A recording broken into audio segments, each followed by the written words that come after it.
Good evening, everyone. It's Monday.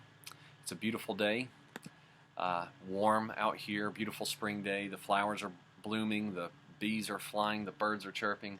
I'm out here on my back porch studying and preparing things for the church, and I wanted to film one of these devotionals for you guys. I'd planned on continuing on with our Attributes of God series, but I felt it's right for us to pull away from that this week. It's Holy Week, and to reflect specifically upon the last week in Jesus' life. We have the ability to, with some clarity, discern what happened on each of the days of Jesus' life. In some cases, it's not clear whether it happened on this day or that, but today it's very clear that what John writes in John chapter 12 happened on the Monday prior to Jesus' death. I'm going to read that for you. It says, 6 days before the Passover, Jesus therefore came to Bethany, where Lazarus was, whom Jesus had raised from the dead. So they gave a dinner for him there. Martha served, and Lazarus was one of those reclining with him at table. Mary therefore took a pound of expensive ointment made from pure nard, and anointed the feet of Jesus, and wiped his feet with her hair. The house was filled with the fragrance of the perfume. But Judas Iscariot, one of his disciples, he who was about to betray him, said, "Why was this ointment not sold for 300 denarii and given to the poor?" He said this not because he cared about the poor, but because he was a thief, and having charge of the money bag, he used to help himself to what was put into it. Jesus said, "Leave her alone, so that she may keep it for the day of my burial. For the poor you always have with you, but you do not always have me." There's a couple of things from this that I want to draw your attention to. First of all, it's the lavishness of the gift that Mary offers to Jesus. Judas's assessment of the value of this ointment is that it is worth 300 denarii. That is roughly the equivalent at their time of a year's wages. So very expensive stuff. And when this ointment was opened, it was opened in a jar that was sealed. The jar was sealed. It was had a stem on the top of it that would have been closed over with clay. And to open it up, you'd crack that stem, and then you could use it. The problem is, once the stem is cracked open, you cannot reseal it. So she is emptying this year's wages worth of perfume onto Jesus. Other gospel writers will describe this as not only being done to his feet, but also to his head. So the gift is an extremely liberal amount that she's offering. And Judas takes offense at this.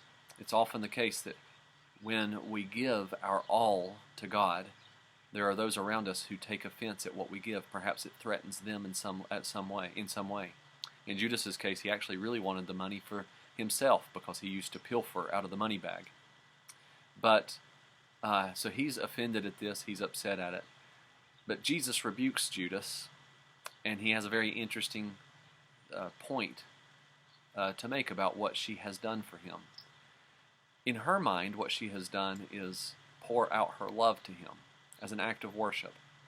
What she didn't realize was this act of love had ramifications beyond what she could even realize.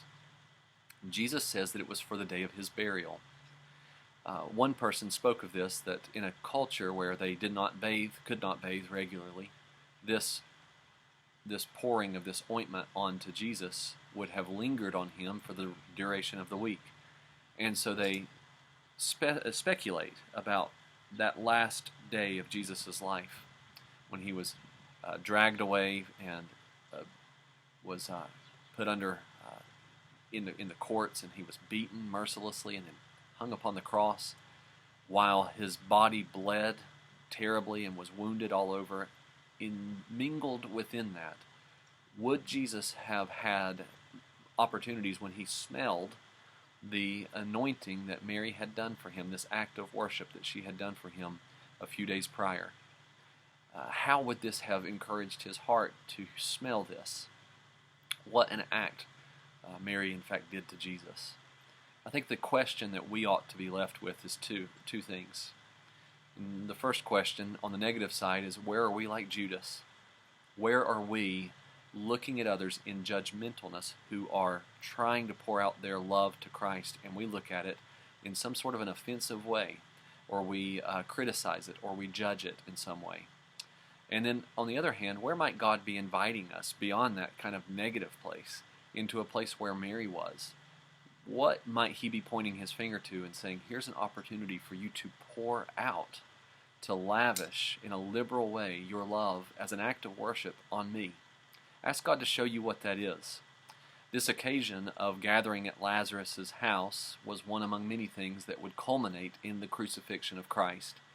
John will go on to write, verses 9 and following, when the large crowd of the Jews learned that Jesus was there, they came not only on account of him, but also to see Lazarus, whom he had raised from the dead. So the chief priests made plans to put Lazarus to death as well, because on account of him many of the Jews were going away and believing in Jesus. And so these events that we'll be talking about will end with Good Friday, which is Christ's crucifixion, and ultimately what we will celebrate on Sunday, which is his resurrection. I want to invite you to both of those services, Good Friday and Easter service. Our Good Friday service is going to be interesting. We're going to have to do it via Zoom on the internet, and there'll be more information coming out about that. But I hope you'll make plans to join us. And if you do, you have a little bit of work to do beforehand. We're going to ask you to get some candles, 7 of them, and have them present with you in the room. You may have to go to the store and buy these beforehand, and also to have some grape juice available as well. We're going to do something special with that grape juice. It will not be a communion service. It will be different than that. But I hope that you will make plans to join us and can get those items, and we look forward to seeing you there. God bless, and have a good night.